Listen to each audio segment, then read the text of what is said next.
त्रास द्यायचा यार एखाद्याने? काय लिमिट आहे की नाही? पण तुझा त्रास गोड आहे. So sweet of you. गोड आहेस तू. त्यासारखीच मुलगी हवी. काय रे दिशा घरात असताना तिच्या फोटो सोबत काय बोलतोयस? आणि दिशाने तुझ्यासाठी उपवास करावा अशी तुझी मनापासून इच्छा होते. हो. चांगलं आहे. फोटो दे ना मला प्लीज. कनेक्शन बनतायत. हा ते फोटो दे ना.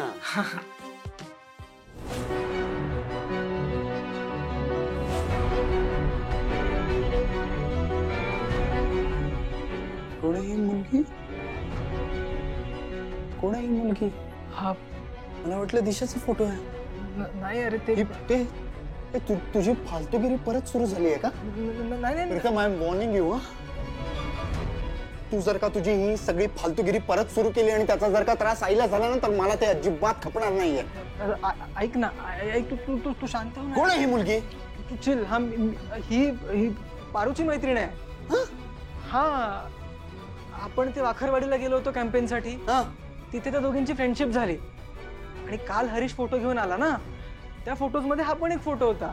मग मी म्हंटल की आपण घ्यावा आणि पारूला द्यावा म्हणून घेतलाय, बाकी काही नाही. आत्ताच्या आत्ता हा फोटो पारूला देऊन टाक. हो लगेच देतो. आणि मूर्ख माणसा, हे दिशाला जर का दिसलं असतं तर विचार कर काय झालं असता.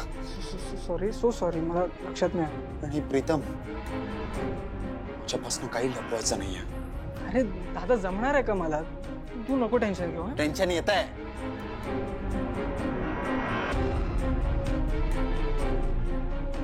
एक गोष्ट आईपासून लपवताना नाकी 9 येत आहे. गिल्ट आहे, मेंटल प्रेशर आहे, ते वेगळं. कारण नसताना मी आजारी पडतोय. असं वाटतंय ना, देव मला माझ्या चुकीची शिक्षा देतो.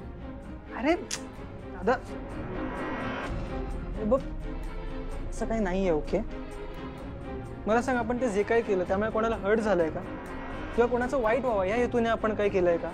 पण तसं बघ, आय नो की तुला गिल्ट येतंय. हा, त्यासाठी आपण ना पहिलं शोधूया की हे कोणी केलंय, काय केलंय, आणि मग आईला जाऊन सांगूया सगळं. तू हा फोटो देऊन टाका. हो, हे बघ लगेच देतो.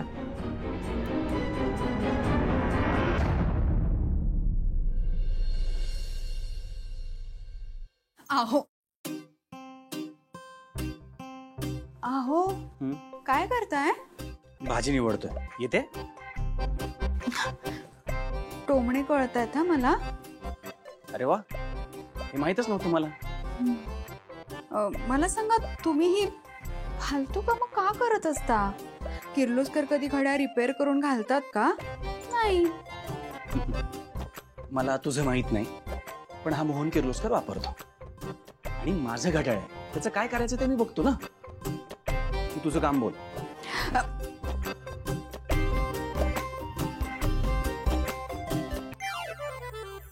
हे प्रियतमा, मोरे सैया मोसे बो मोरे सैया, या दामिनीने, तुमच्या दामिनीने तुमच्यासाठी, म्हणजे तुमच्या हेल्दी आरोग्यासाठी आज काही न खाता न पिता उपवास केला. तुम्ही जर म्हणालात ना तर ही तुमची दामिनी तुमच्यासाठी, राजसाहेब फक्त तुमच्यासाठी आयुष्यभर अशी उपाशी राहायला तयार आहे. बोला ना. ओ, काय करताय? नाही, स्वप्न पण नाहीये, ताप पण नाही. ए दामिनी, काय झालं तुला? काय बरळतेस तू? हा बाई, तुम्हाला ना हिंमतच नाहीये माझी अजिबात. तू ना उद्याचं काय ते बोल. मला गिफ्ट.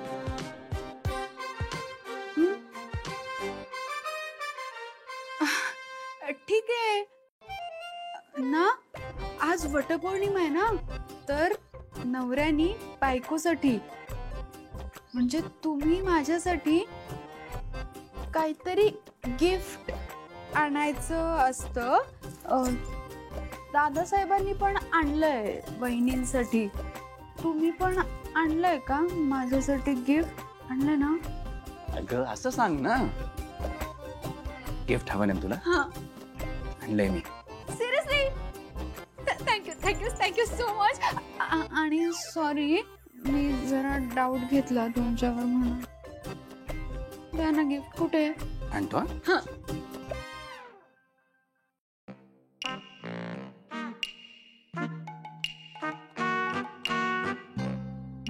वाव.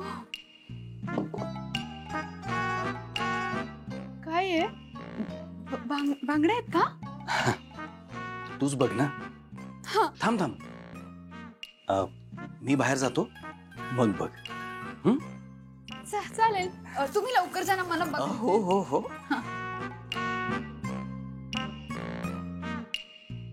बांगड्याच असणार. शय्या जुन्या झालीत.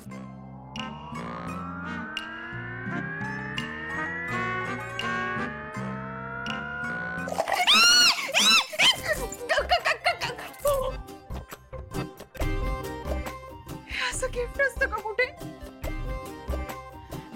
यांना जराही कळत नाही की मग दादासाहेबांना तरी विचारायचं काय गिफ्ट देऊ म्हणून. माझं ना नशीबच फुटकं आहे.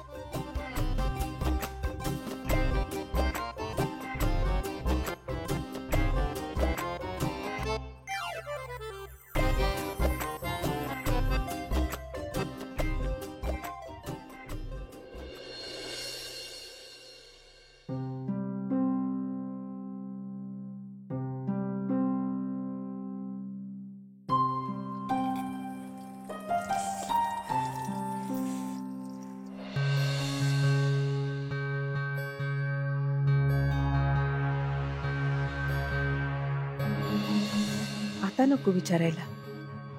दिवसभर हिचं नक्की काय चाललं होतं ते.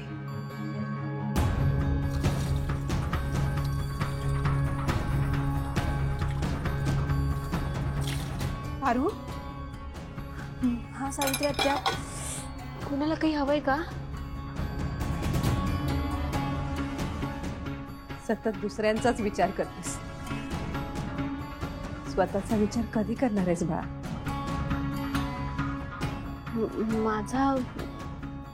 माझा विचार कशाबद्दल बोलताय तुम्ही? हात भाजलाय ना तुझा, आणि हा भाजलेला हात पाण्यात घालून भांडी घासतेस तू. किती त्रास होत असेल तुला. याला काही लावलंस की नाही? दुपारी हात भाजलाय तुझा, त्यापासून कामाला लागलीस. सावित्री आत्या, वेडी आहेस का तू बाळा? सोड, सगळी कामं सोडायची. चल, तुझ्यावरनं कधीतरी वाटतं की या बाबतीत जबरदस्तीच करायला हवी, त्याशिवाय तू ऐकणार नाहीस. चल म्हणते ना, ती कामं सगळी बाजूला ठेवायची. सावित्री आत्या, हे बघा, अहो लई कामं पडली आहेत. हे बघ बाळा, ती सगळी कामं ना मी करेन, किंवा उद्या सकाळी सर्वंट येतील ना ते करतील. पण तू चल, हात धु. सावित्री, चल चल ऐका चल ना. चल. मी काही ऐकणार नाही. हात धुवायचे पटकन. चल, सावकाश सावकाश सावकाश. चल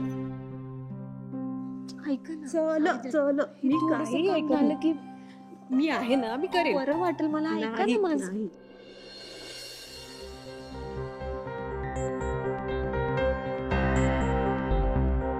काय ग? काय झालं? आज इतक्या वर्षात पहिल्यांदा माझी वटपौर्णिमेची पूजा अर्धवट राहिली असती, पण पारूमुळे ते संकट टळलं. म्हणजे त्या पोरीने स्वतःच्या जीवाचीही पर्वा नाही केली रे.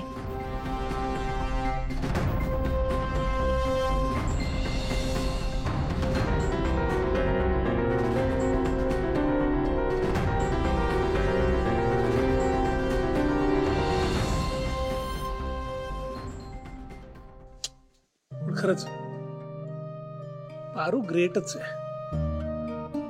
मारुतीचं दुसरं रूप आहे ती. बघ ना, त्या दोघांनी आपल्या घराशी स्वतःला किती बांधून घेतलंय ना. जिथे रक्ताची नाती अडचणीला लांब पळतात, तिथेच ही मनाने जोडलेली माणसं मात्र कसलाही विचार न करता आपल्यासाठी धावून येतात. आज पारूचे हात भाजले असतील, पण तरीही ती इथे दिवसभर काम करत राहील. माझ्या लक्षात कसं नाही आलं हे?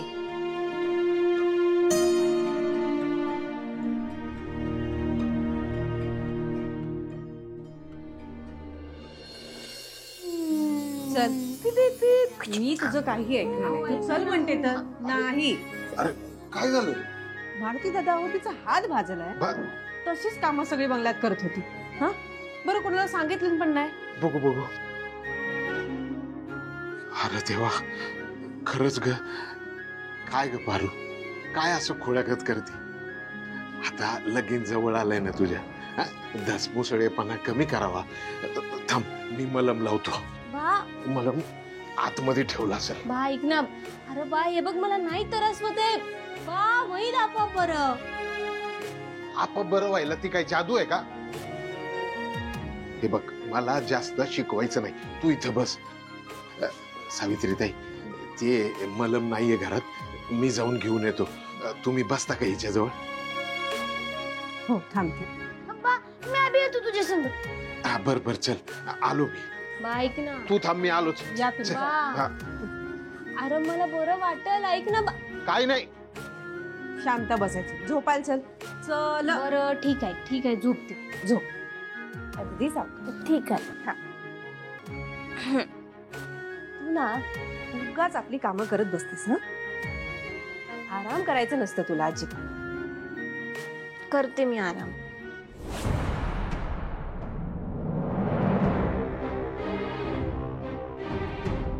पारू, तुझ्या गळ्यात मंगळसूत्र?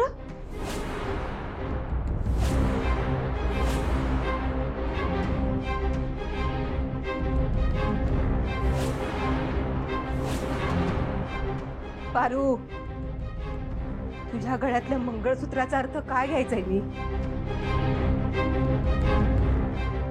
सावित्री ह्या मंगळसूत्रांच्या वाट्यामध्ये हळद आणि कुंकू भरलंय. म्हणजे तू रोज पूजा करतेस ना याची? बोल ना काहीतरी. पारू, तुला हे चांगलंच माहिती की एखाद्या मुलीच्या गळ्यात मंगळसूत्र असणं त्याला काय महत्व आहे. बाळा, भातुकलीचा खेळ नाही आहे ग तो. कल्पना आहे ना तुला याची? का वागलीस मग अशी? का वागलीस? बोल ना, का वागलीस?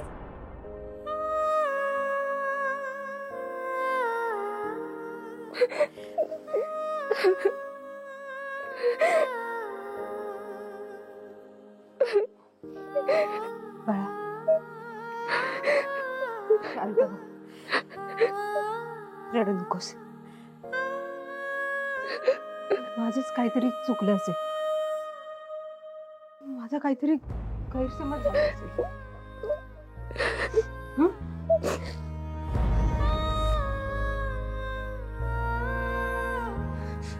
हरीश सरांसोबत तुझं लग्न जमलंय म्हणून तू वड पूजलायस ना. म्हणून त्यांच्या उष्ट्या ताटात जेवलीस, बरोबर? आणि जाहिरातीत तर तुमचं दोघांचं लग्न झालंय. आणि तेच लग्न तू खरं मानलंस म्हणून अशी वागतेस ना. बाळा, किती हळवी आहेस तू.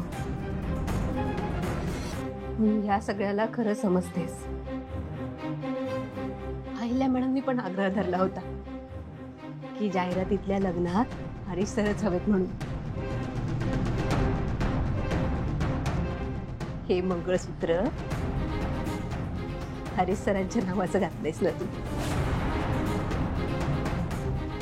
मी समजू शकते बाळा, मी समजू शकते. पण बाळा, आता जास्त वेळ थांबायची गरज नाहीये. तुझं आणि हरीश सरांचं लवकरच लग्न होत. मग हे मंगळसूत्र तुला लपवायची काही गरज नाही.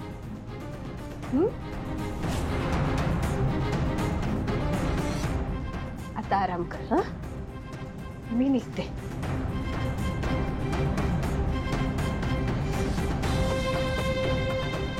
थांबा सावित्री आत्या. मला राग नाही आला बाळा, आराम कर तू. सावित्री आत्या, का?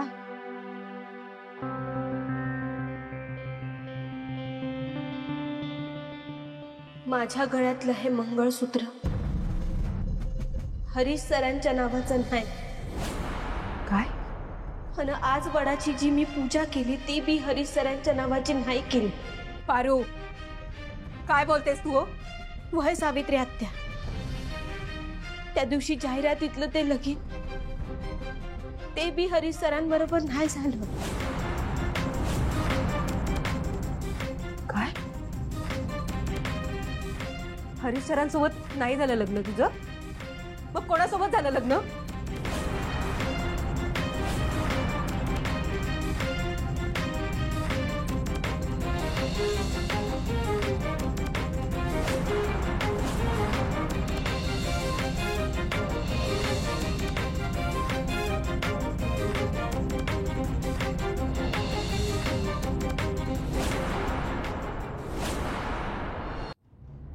पारू, मला अगं काय करून बसलीस तू हे? आणि आदित्य बाबाने तरी हे कसं केलं? ते पण अहिल्या मॅडमच्या परवानगी शिवाय? सावित्री आत्या, आदित्य सरांची यात काय बी चूक नाही. त्यांना बी हे लगीन फक्त जाहिरातीतलं लगीन वाटतंय. समजी चूक माझी आहे. मी या समजेला खरं लगीन मानून बसले.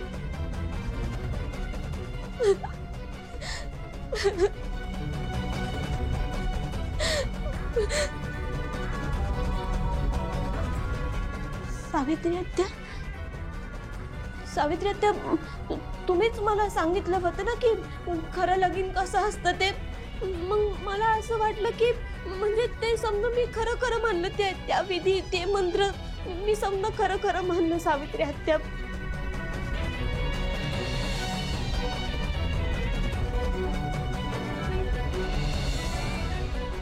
हे बघा, मला कुणाला बी दोष नाही द्यायचा. माझी कुणाकडनं काय बी अपेक्षा नाही. पण ना सावित्री आत्या, हे लगीन हे नातं फक्त माझ्या पुरतं राहील. हा, माझ्या पुरतं. अगं वेडी आहेस का तू पारू? अगं जाहिरातीतल्या खोट्या लग्नासाठी अख्खं आयुष्य उधळून टाकणार आहेस का तू?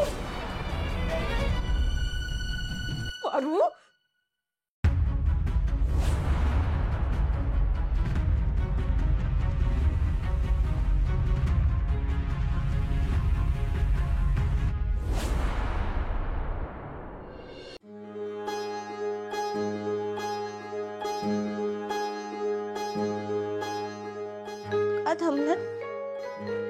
का थांबलं सावित्री आत्या? मारा मारा मला, मला मारा. समजे माझी चुकी आहे. सावित्री आत्या, माझी आई असती ना तर तिनं बी असंच केलं असतं. तुम्ही मारा मारा, माझं चुकलं, मारा मला.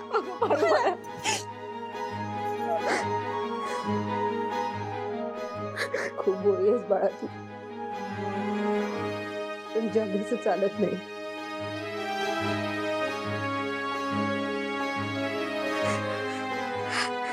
बाळा माझं ऐक ना, तू ना कोणाला काहीच करणार नाही. तू ना हरीश सरांसोबत लग्न कर आणि सुखी राहा बाळा. काढ मंगळसूत्र, काढ हे. नाही सावित्री आत्या, हे मंगळसूत्र आदित्य सरांनी माझ्या गळ्यात बांधलंय. माझ्या शेवटच्या श्वासापर्यंत हे मंगळसूत्र मी नाही काढणार. मला माहित आहे की समजे लोक मला स्वार्थी म्हणतील की मी आदित्य सरांच्या पैशासाठी, त्यांच्या संपत्तीसाठी हे लगीन केलं. सावित्री आत्या, आदित्य सरांनी जरी मला बायकोचा दर्जा नाही दिला ना तरी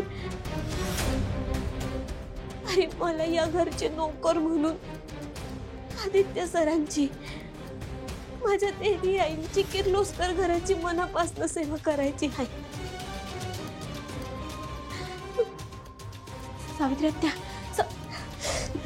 सावित्री आत्या, तुम्ही मला एक वचन द्या. हे गुपित फक्त आपल्या दोघांमधलं आहे, बाहेर कुणालाच कधी बी कळणार नाही. त्या वचन तुम्हाला माझी शपथ आहे.